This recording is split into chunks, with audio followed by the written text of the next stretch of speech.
यह कहानी एक युवा लड़के की है जिसकी जिंदगी में बहुत सारे संकट और परेशानियां थी। वो एक छोटे से गांव में रहता था। उनका परिवार गरीबी के कारण कठिनाइयों का सामना कर रहा था। उसके पिता की कोई रोजगार नहीं थी और उसे बचपन से ही काम करने की जिम्मेदारी संभालनी पड़ी। लड़के के मन में बड़े सपने थे।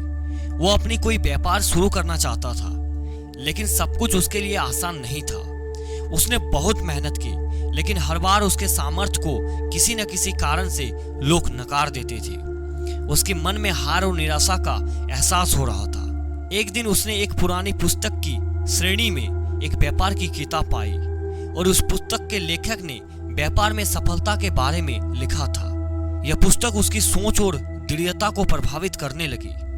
उसके मन में नई ऊर्जा और आशा की किरण जगी। लड़के ने तय किया कि वो अपने व्यापार में अपना कदम रखेगा। उसने अपने सारे संकटों के बावजूद निरंतर मेहनत करना शुरू किया और अपने व्यापारिक क्षेत्रों में रुचि रखने वाले लोगों के साथ मिला और उनसे सलाह ली। उसने अपने निवेश को संयंत्रित किया और अपने अध्ययन को सुनिश्चित किया ताकि वो व्यापार में सफल हो सके। समय बीतते हुए लड़के का व्यापार उत्तम रूप से बढ़ रहा था। उसकी मेहनत और संघर्ष उसे फल देने लगे थे। धीरे धीरे वो अपने गांव के अलावा नए बाजारों और शहरों में अपना व्यापार बढ़ाने लगा।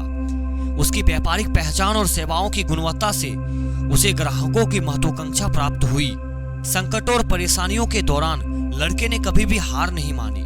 उसने अपने सपनों को साकार करने के लिए निरंतर प्रयास किए और किसी भी मानसिक अवस्था में झुकने से इनकार किया। उसकी जीवन में सफलता की कहानी बनी और वो एक सफल व्यापारी बन गया। इस कहानी से हमें यह सीख मिलती है कि किसी भी संकट और परेशानी के बावजूद अगर हम अपनी दृढ़ता, समर्पण और मेहनत बनाए रखते हैं तो हम सफलता को हासिल कर सकते हैं। सपनों को पाने के लिए हमें अपने कार्य में संकल्पित रहना चाहिए और हार नहीं माननी चाहिए। धन्यवाद।